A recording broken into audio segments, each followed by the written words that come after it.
Hi, guys, and welcome back to the Red Mist podcast. It's been a long time since I did an episode, and obviously, there have been some key games, but I can explain.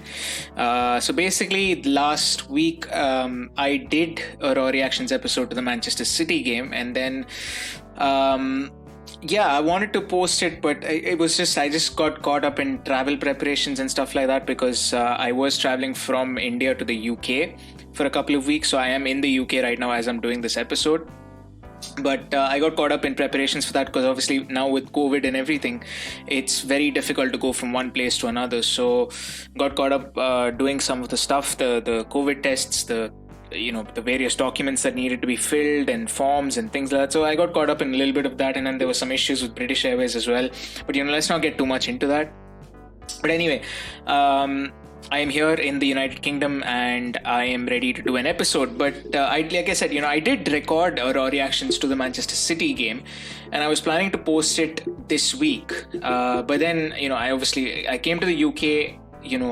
I came to my apartment in Newcastle literally just as the Leicester game started. So I ended up watching Leicester versus Liverpool as well. I couldn't do a raw reaction because obviously I was literally just like it was a 12:30 kickoff, and I literally entered my apartment at 12:20. So all I managed to do was just set up my computer, just switch on the match, and just watch. So I wasn't quite able to do any raw reactions episode for that, but I thought I'll do a post Leicester episode. But what I saw in that game, mirrored a lot of what I saw in Manchester City. So I decided to sort of combine the two. So the raw reactions episode from Manchester City, I'm not going to be posting it. So instead of that, we've got this sort of, I don't know, it's a very reflective episode, I suppose, this one, because this isn't your usual episode where we're analyzing games. I mean, we will do maybe a little bit of analysis, but I think generally, I think it's time we looked back at the last 2 months and see what's gone on, see what's going wrong. There's a lot to dissect in all of this. And I think we need to look at that, and we need to say, okay, we need to look at what's going on, because clearly there's a lot of stuff that's going on at Liverpool, and we need to look at that. But before I get into that, let's actually take a moment. My condolences to Jurgen Klopp and the rest of his family, because by this point, I'm sure many of you know, especially if you follow the Premier League, the Liverpool and so on. I think just generally, if you follow football, you probably know this. Mrs. Elizabeth Klopp, who is Jurgen's mother, had passed away on January 19th, I believe. So it's been a really difficult time for him. He's had to sort of go through it in silence a little bit, and I think it's even worse that he's not able to attend the funeral because of COVID, obviously. But it's just it really, it's really sad. I mean, that's when you can't attend your own mother's funeral, I think it's really sad. There were photos that I saw of him during his Borussia Dortmund days, and obviously having lost his dad quite early on in life, obviously his mother must have been everything to him. So I'm sure a lot of us can relate to that feeling. So my condolences to him, and it's really sad that it's happened at this time. Obviously death is an inevitable part of life, unfortunately, but that it happened during a pandemic, which forces him to sort of stay in the UK and not even go to Germany. It's really sad. It is. And I don't want to, I know this episode's coming out a little late. I'm going to put this out on the evening of the Leipzig game. So the Leipzig game's at 8 o'clock. I'll probably be putting this episode out around around 6 o'clock on Tuesday, or maybe earlier than that. But it's really sad that this has happened. And yeah, I mean, there's not really much else I can say. But let's just get right to it. Liverpool last week was the big game against Manchester City. Obviously, we needed to win to stay, I guess, relevant in the title race, at least, because obviously City has been the better team through the last.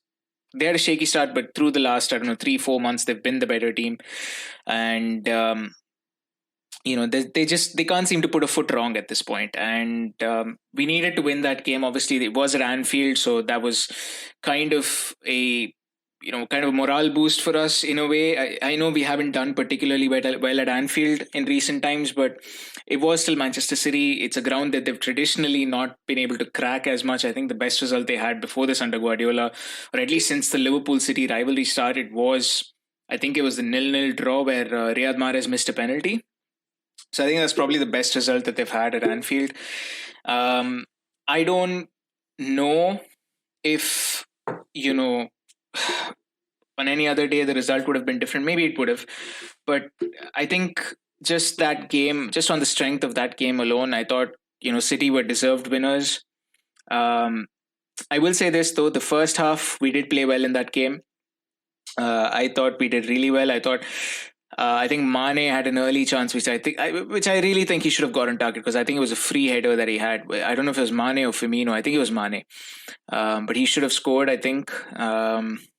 But City had chances of their own as well. They had the penalty, most notably Gundogan missing that spot kick, but obviously he made up for it later on in the game. I mean, it's a difficult one to explain, isn't it? Because I can't really find fault with Jurgen Klopp on this one. Let's not, I've criticized Klopp before for other things, his decision to play Diogo Jota in the Midtjylland game. Few of his substitutions have been very questionable. But I think the Liverpool City game, I don't think there's much I can criticize him for.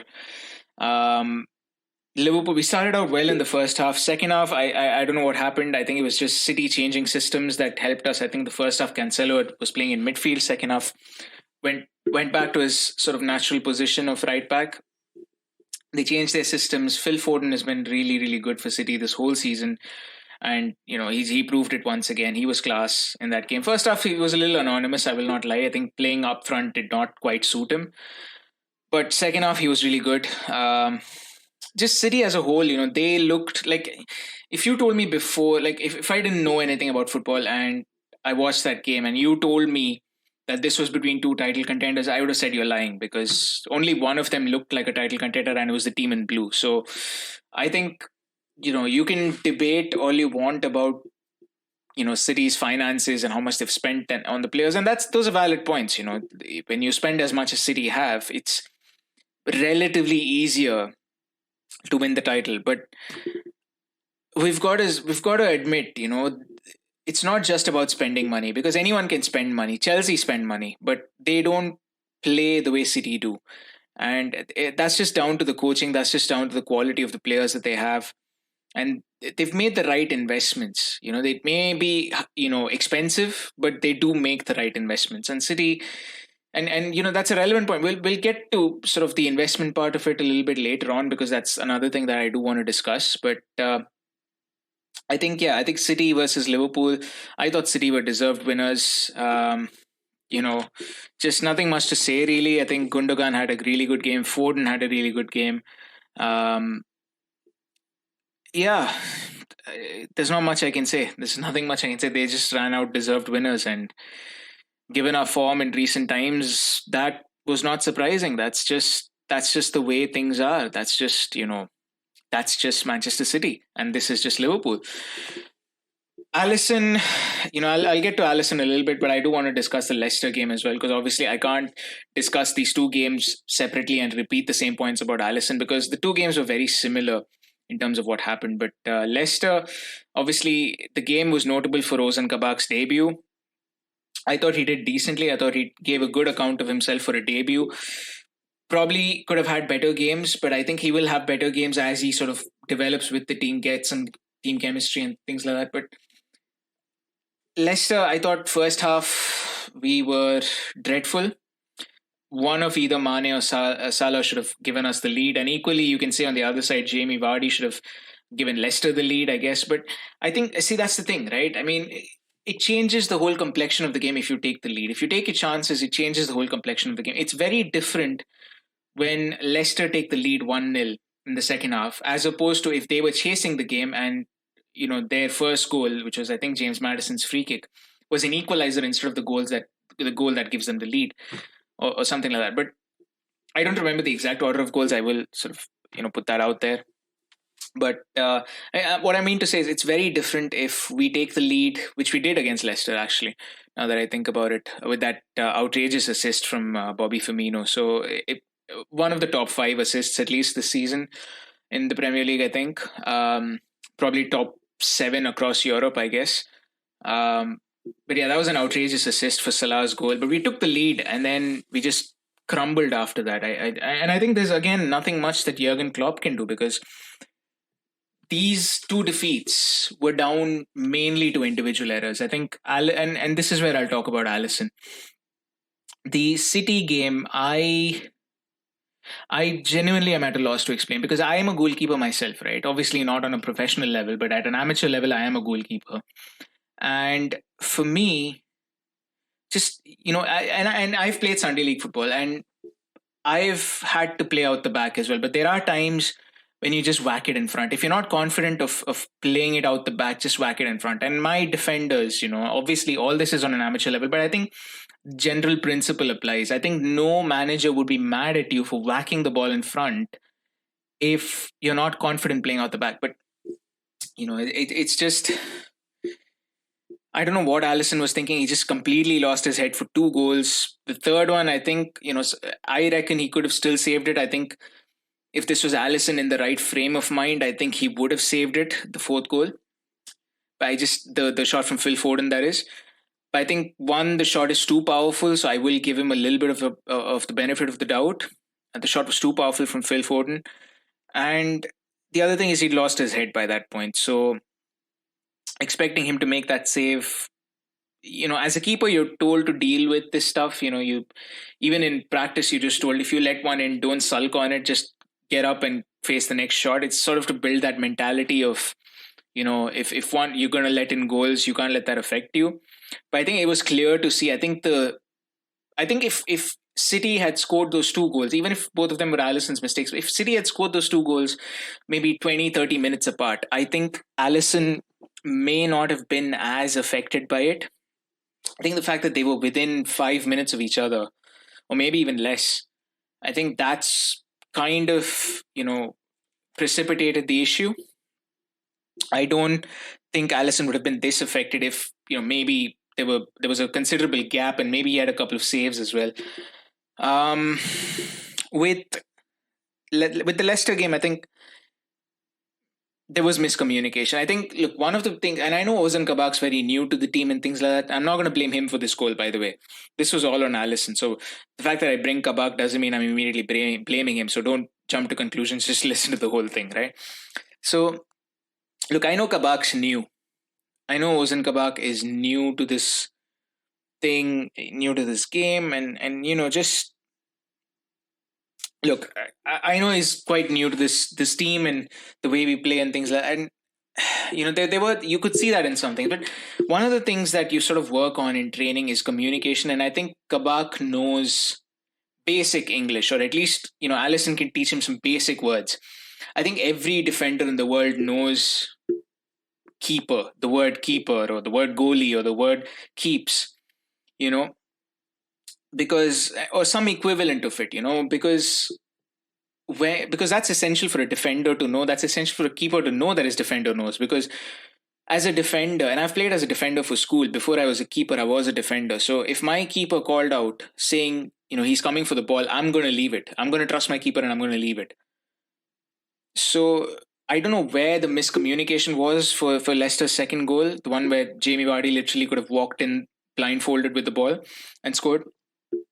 So I don't know where the miscommunication was. I would still blame Alisson, because Kabak, he had it covered. I think it was a 2-on-1 situation, so maybe Leicester still maybe get a goal out of it, but at that point it's still a maybe.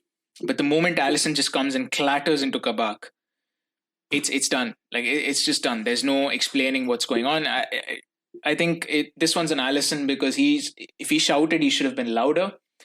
If he didn't shout, then that's a bigger problem that you need to be looking at, because Kabak he's got his eyes on the ball. He's not seeing what Alisson is doing. And I don't know, I just look, it's just, it's these little things that cost a team wins, and you can't really blame Jurgen Klopp for that. This is something that you as an individual need to sort out. You as an individual player needs to sort out.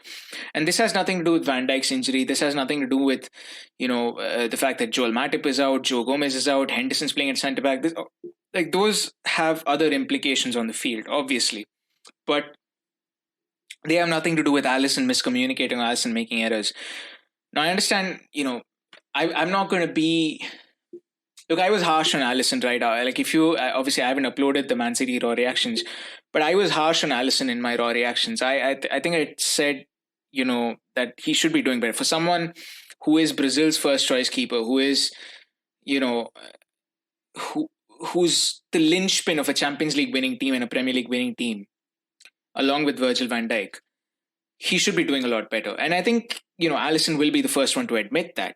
But what I will say is, he saved us many, many times, and I think this is the first time that he's been caught out in two consecutive games. I think he's had a couple of moments. I think there was one with Leicester as well, much earlier on in his career. I think with Kelechi Iheanacho, who scored in that game after Allison tried to do something with his feet, and there've been moments like that. But generally speaking, Allison's been massive, and I think no Liverpool fan is going to disagree with that assessment, because if not for him, honestly, we would not be having a sixth Champions League, because if he doesn't make that save against Milik when we played Napoli at Anfield, we don't go through. And that's just Allison, and he's come up with so many saves. So I'm not going to be too harsh on him. And I know keepers have bad days, and every player has bad form. It's just when a keeper has bad form, it's magnified, because if a midfielder has bad form or if a defender has bad form, there's someone behind them to protect him.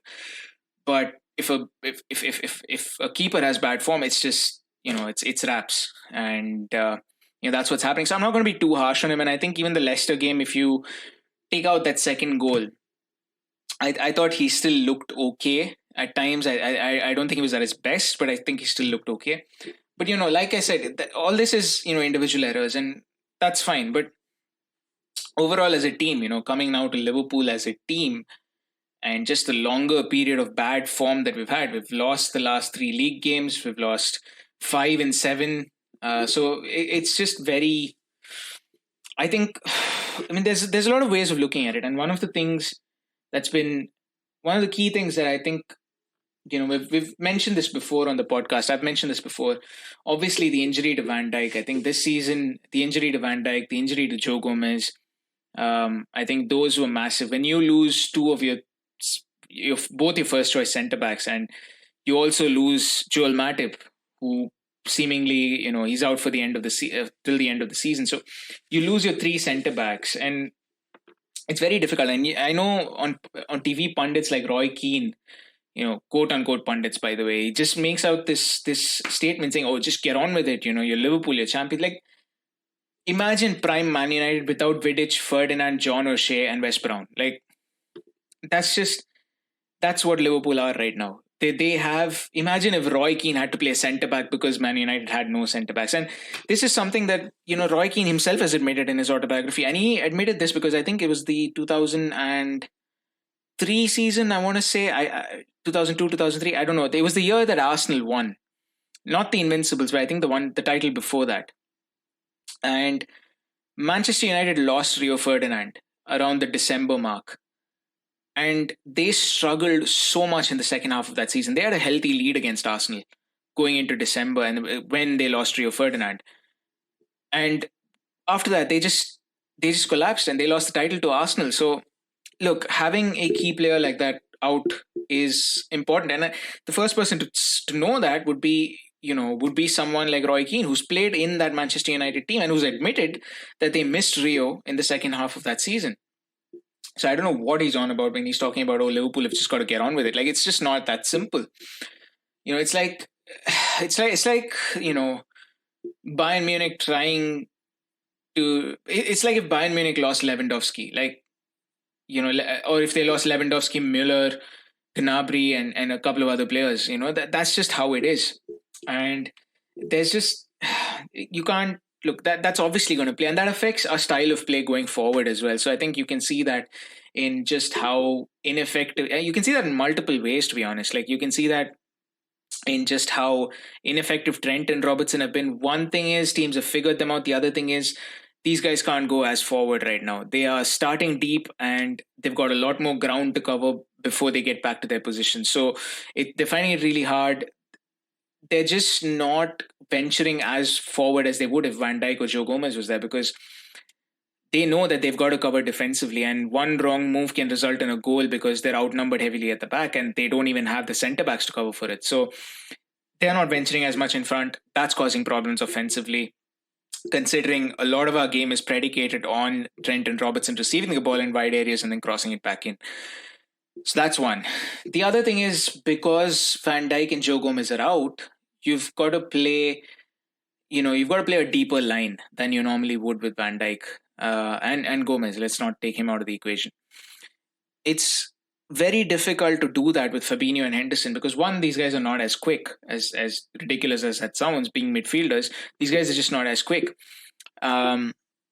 which means that you're playing a deeper line.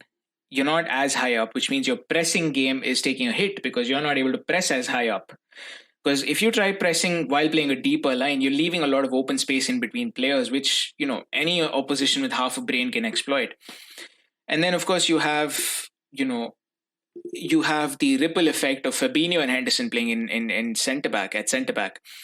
And that results in there being two first-choice midfielders playing at centre-back, which means your midfield is now weakened. Which means now you're going with lineups that include Wijnaldum, Milner, and Curtis Jones, who, they're good, but Thiago, and they're good, but they're not, like, this isn't our best lineup. Like, our best lineup in midfield before the season, if you'd asked me, I would honestly say this is Fabinho, Thiago, Jordan Henderson. Like, Jordan Henderson at the number 8, Thiago controlling the game, Fabinho as the destroyer. Would have been unbelievable to watch. I think it would have been the perfect midfield. And we've not been able to do that this season simply because two of those three are playing at centre-back. And Thiago is going to be forced to play with Curtis, with Wijnaldum, with Oxlade-Chamberlain, with Shaqiri even at times, with Minamino early on in the season. So it's not good.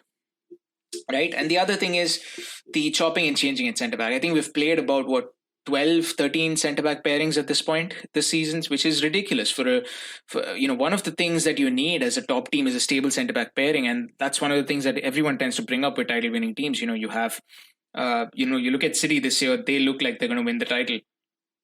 You look at Ruben Diaz and John Stones, or Ruben Diaz and Laporte. They had obviously Company and Laporte a few years back, and they, United had Vidic and Ferdinand, and even United right now, they have a stable centre-back pairing. Like, that pairing never changes, Lindelof and Harry Maguire. They may not be top class, they may not be Virgil van Dijk and Joe Gomez or Diaz and Stones, but they are still really good. And at least they're stable enough, that they don't get injured. They know each other's games. They know they play in, week out. That's the sort of stability that you need at centre-back. It's not one of those positions like maybe a winger, for example, where you can switch every now and then and still expect a reasonably similar level of quality. Like, that's just not how it works. And, so that there's that also. So all of these things have happened. And, it's just, all this is because of just the fact that Van Dijk's been injured, just the fact that Joe Gomez has been injured. So there's that. That also, I mentioned Curtis and Oxlade-Chamberlain and all these guys. And that brings me to my next 2 points, I guess. And I'll discuss each of them separately. And the first one is, the lack of availability of certain players.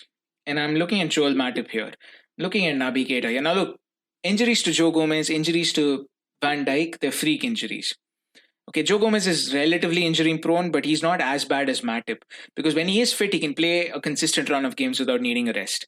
Whereas Joel Matip apparently cannot play 3 games in a row, which is ridiculous. And I mentioned this on a podcast before as well. It is ridiculous that a player who plays for a club in Europe, whether that's the Europa League or whether that's the Champions League, cannot play 3 games in a row. I think it's just absolutely ridiculous. I think it is. I think it's just disgusting, to be honest. If you read about it, look, if you're a team like Newcastle, you're only playing 2 games a week at the most. You probably playing on Sunday, and then if you're unlucky, you probably play the Friday kickoff at 8 p.m. But that's fine. Like, Joel Matip can play there. But if you've got a fixture on Wednesday or Tuesday, you need to be able to play 3 games a week.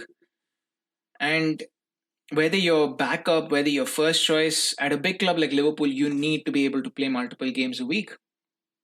which the fact that he's not been able to, I think it's disgusting. I think the fact that he's not able to, I think he needs to leave the club.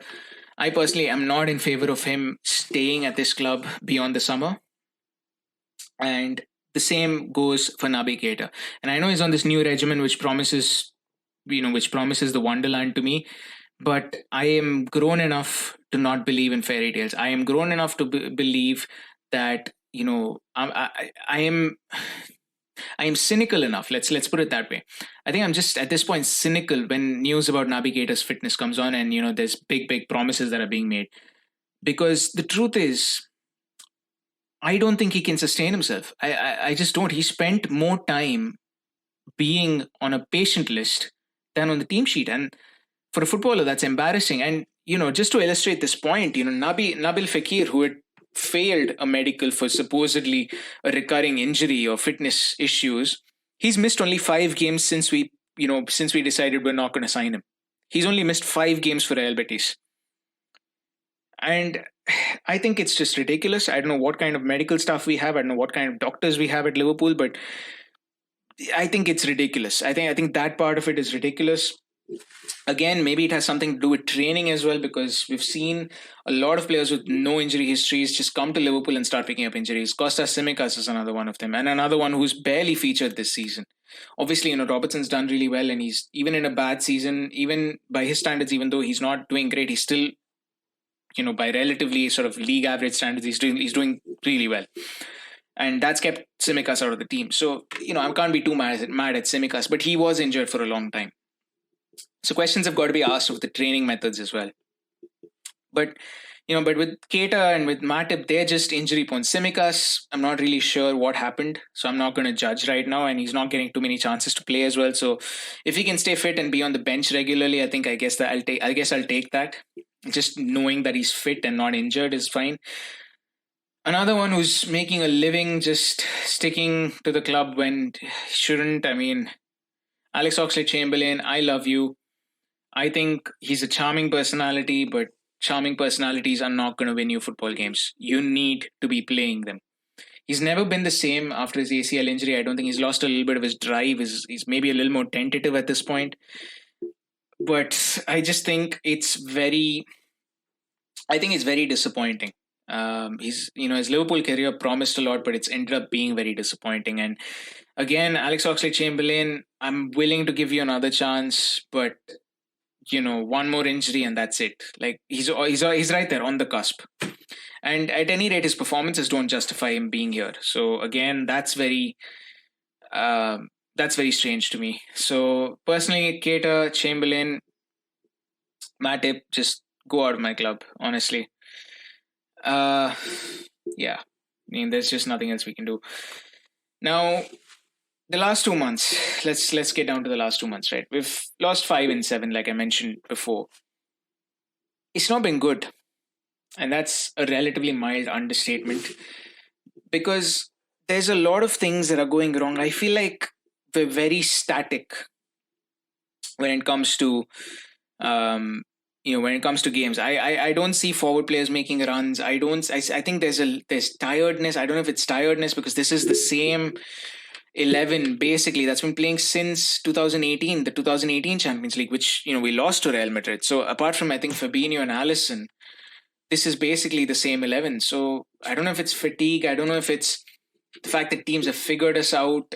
There's a lot of things that you can talk about. I mean, I've spoken about this at length, maybe in a previous podcast, in an interview, I think. But I feel like to some degree, teams have figured us out. And that's not, that's bound to happen. I can't criticize teams for trying to just sit back and park the bus when they know that if they park the bus, they will get a point at least, if not 3. And I can't blame. There's no right way to play football. And we need to realize that we need to adapt. And I don't see a lot of adaptation happening. I don't see, some creativity. That's same 4-3-3, the same midfield. It's disappointing. And what really bugs me is early on in the season, in the Community Shield game, and I think one of the Premier League games, I forgot which one, but we tried a 4-2-3-1. and Minamino was in that game, and Keita was in that game. And I thought we had, with the 4-2-3 on, we had a sudden sort of dynamism that maybe we lacked a little bit with the 4-3-3. And I think that's always a good option to have. I think that's always a good option to sort of go back and say, okay, you know what, this isn't working. Let's just go to a 4-2-3-1. You know what, let's just go with, hopefully Kabak is a good centre back. So let's go with Allison, Trent, Kabak, Fabinho, Robertson, Henderson and Thiago as a double pivot. And then, get Shaqiri in. And I'm not saying Shaqiri is a great option. He's a really good option to have off the bench, but he's not world class. Obviously, you look at City, for example, they can afford to rest Bernardo Silva and bring him off the bench. But okay, we don't have that. But Shaqiri is still a really good player in my opinion. So get him off the bench, get him into the starting lineup, let him play as that number 10. Put Salah, Mane and Firmino, or let Firmino play back. If you're not that confident in Shaqiri, which I don't know if Klopp is or isn't, because he's given sort of very mixed signals about Shaqiri, get Firmino back to number 10. Once Jota is fit, Jota can play on the left or right, Mane can play on the left, Salah can play up front. So that's one. The other thing is you can always have Firmino playing back, maybe have Shaqiri playing out on the right. There's loads of combinations that you can always work with. And that's not something that has been tried, and it's really frustrating for me as a fan, because you're sitting there watching the same thing over and over and over again, and you get frustrated. But even before the end of the first half, you know what's going to happen, and it's really, really frustrating. And I think to a degree even the players know what's happening, because there are games where just looking at the body language, looking at just the way the players are, you just look at them and you think by 40 minutes you're like, they've given up, because they know that West Brom is not going to get out of their own half, or Newcastle's not going to get out of their own half. And it's a very disappointing attitude to have. And I'm not blaming the players, because this has to come from the coaching staff. Like, you have to change something. Give Newcastle something to think about. Give your opposition something to say, okay, they're doing this. Like, you look at Pep Guardiola, for example, in the City versus Liverpool game, they tried a 3-3-1-3, or 3-1-3-3, whatever it was. They tried that with Cancelo in midfield. First half wasn't working well. Switched everything, came back with their usual system in the second half, and they ended up winning the game. Granted, they were helped by Alisson, but they were definitely the better team. And if we had have come out of that game with a draw, that would have been a big result for us, because second half City were just much better than we were. And yeah, so it's just very frustrating to watch when you see your team just make the same mistakes over and over and over and over again. And this episode's going to go out just before the Champions League game, and hopefully we can see something different, because I don't want to see the same thing again. Like, our team, tactically, those are some of the issues. And then your attitude, like I said, I mentioned earlier on, these guys were just static. Like, there's no movement. The previous seasons and even this season, in some of the games, you saw the quality come through. You saw some movement. You saw off the ball movement, on the ball movement. There was a lot more options. And I know some people are blaming Thiago for it, that he slows the game down and things like that. But Thiago knows. Like, I've seen him play against Newcastle 20 minutes. The game wasn't slow at that point. I never felt after Thiago came on as a substitute that we slowed the game down. In fact, I thought we sped it up. We were more accurate with our passes and things. Like, Thiago knows if he needs to get the game going, he will get the game going. Like, that's just the kind of player he is. So, and I'm not defending Thiago because I'm a blind Thiago fan. Far from it. But he's had some bad games this year since he's come back. He's had some very average games this year, and I don't like the fact that he dives into every tackle. I don't like the fact that he, gets a yellow pretty much every game for a bad tackle. And last game it resulted in a goal when James Maddison put the free kick right in. I mean, it's just, see, they're very individualistic errors as well as a combination of team errors. And then there's issues higher up, beyond Klopp, beyond the coaching staff. For example, and this is a ridiculous stat, we've been outspent by Newcastle since we won the Champions League, I think, or since we won the Premier League, whatever it is.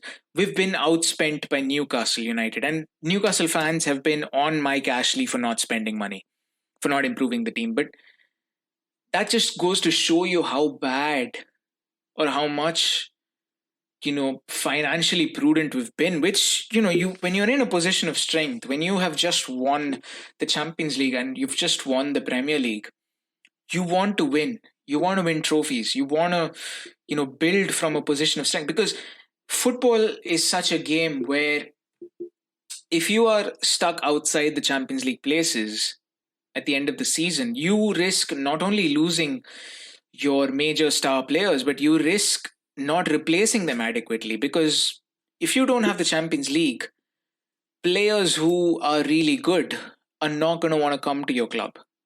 And for me, this season, I don't know if Liverpool are going to get the Champions League. Now, I know this is a one-off season and injuries and things like that, but there's already rumors with Mo Salah, and he's won the Premier League, he's won the Champions League here, so there's no reason why he wouldn't want to go to Real Madrid if they come calling, especially if we don't get the Champions League, because they're in the Champions League. Real Madrid, barring a catastrophe, will be in the Champions League next year. So I don't know, I like FSG. I like the stability that they've given to the club. And I know a lot of people are like, oh, you're very ungrateful because you've not been through. No, I've been through the Hicks and Gillett era. So I know exactly what you're talking about. So I'm not ungrateful to what they've done. I know how close we were to administration. I know how close we were to just how bad things were during the Hicks and Gillett era. So I'm not going to question all that. I'm not going to question the good that they've done for the club, but at the same time, you've got to question when they do it wrong. And they're doing the same thing with the Boston Red Sox in Major League Baseball, but they're just being very penny-wise, pound-foolish, because if you don't invest, and sports like football and Formula One, they all rely on investment. This is not an enterprise like an American sports, for example, where you have salary caps and teams can't invest beyond a certain point and things like it. This is not that. This is football. This is a capitalistic venture as a whole, and the amount of money you put in is going, in a lot of cases at least, is going to reflect in what profits you make. And our owners need to understand this, and especially now with the financial fair play rules sort of relaxed because of COVID, I don't know why they're not investing. Liverpool are the most attractive team to play for in England, aside from Manchester City. I mean, Liverpool and Man City are the only, people look at Manchester United. They've got the historic appeal and things like that. And this season, they're actually doing quite well. But they look at Ole Gunnar Solskjaer, not a charismatic coach, not a world-class coach. Don't know if you'll win the Premier League with him. They look at Tottenham, Jose Mourinho. He's a world-class coach, but the quality of players that you're going to be playing with, not that great. Arsenal, Mikel Arteta, don't have a good coach and they're in trouble. Then you've got, who's the other big six team? Chelsea. They look at the team, which is really good, but they're constantly chopping and changing coaches. So maybe playing for Chelsea might be attractive, especially now that they've got Thomas Tuchel in there. But overall, Tuchel still doesn't have the appeal. Chelsea still doesn't have the appeal of playing for Guardiola or City, and for Jurgen Klopp and Liverpool. So, Liverpool to me are, I think, one of the two most attractive teams to play for in England, and they're right up there with your Bayern Munichs, with your Barcelonas, with your Real Madrids, with even your Milans, like Juventus and Milans. They're really good teams, and these are top class teams. They have the historic appeal. At least Liverpool has the historic appeal. We have the players. We've won things in recent times. Like, you need to invest. You need to take advantage of this. And a great case in point would be Bayern Munich. Just recently, they announced the signing of Dayot Upamecano in the summer. So he's leaving Leipzig in the summer and coming to Bayern Munich. So this is a team that's just won the treble.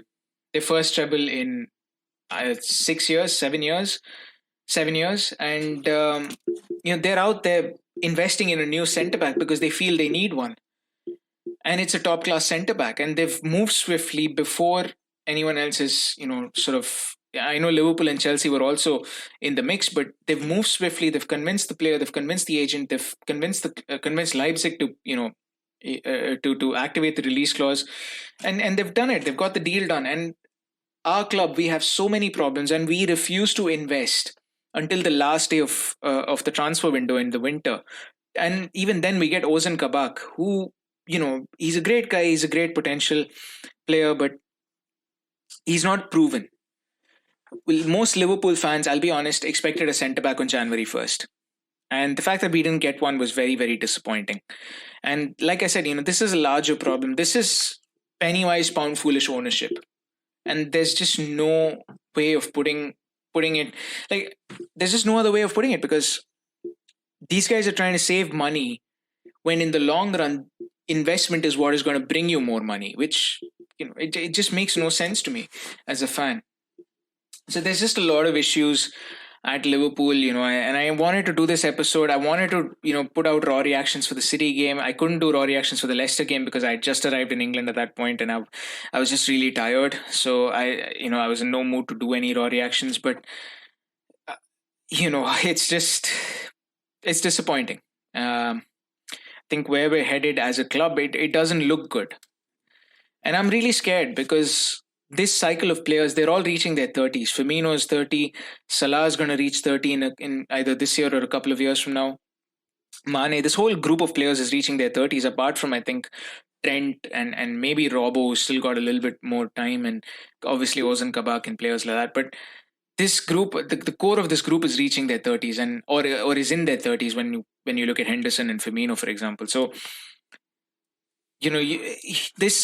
we're going to have to begin the task of replacing these players. And I'm really scared because I don't know if the owners are going to be up for that. I don't know if... And look, I trust Michael Edwards, I trust Jurgen Klopp, and to a degree I do trust John Henry as well, because he does open up the bank when he needs to. Your Diogo Jota, for example, or Virgil van Dijk and Alisson, for example. So he does open up the bank when he has to. But over the next couple of years, this squad is going to need investment after investment after investment. With the next 4 to 6 transfer windows are going to be extremely crucial. The players who leave, the players who come in, they're going to be extremely crucial. So for me, I think, I think the owners need to stop being penny-wise, pound-foolish. And I don't know, maybe that's going to be the title of this episode. At this point, I haven't really decided. But look, there's a lot of things going on at Liverpool Football Club that I'm unhappy about. There's a lot of things that I'm happy about, but there's a lot of things that I'm unhappy about. On the pitch, off the pitch, there need to be changes. And there needs to be something different, because right now, whatever is happening on the pitch or off the pitch, it's not good for the club. And as a Liverpool fan, it pains me to say this, but we need to make changes. Something needs to be done. I don't know what it is. I can't sit here and profess to be a better coach than Jurgen Klopp. I can't sit here and profess to be a better businessman than John Henry, but something needs to be done. And I don't know what it is. That's going to be the end of this episode. I just really wanted to make this episode. Like I said, I tried doing a raw reactions for Man City. I wanted to publish that, but after what happened at the Leicester game, I just thought, doing a raw reactions for City and Leicester, they were going to be very, very similar, and or doing a post-game reaction for Leicester and the post-game segment of my raw reactions for City, they were going to be very, very similar. So there was no point sort of being like, just repeating the same thing. So I just thought, I'd combine the two, just make this episode. Plus, I wanted to discuss what's going on from my perspective as well. What's going on, in the club, both behind the pitch or off the pitch and on the pitch. And I just wanted to give my thoughts on it. But that's going to be it for this episode from me, Seshadri. Hope you guys have an enjoy. Why am I struggling so much with the close-up? I am struggling harder than Liverpool. Right, this is the end of the episode, guys. So if you do want to leave at this point, that's perfectly fine. But wherever you are, hope you guys are staying safe. Hope you guys have an enjoyable day, a very nice day. And if your country started vaccinating, do get your vaccines as soon as possible. And I will see you guys next time. Goodbye.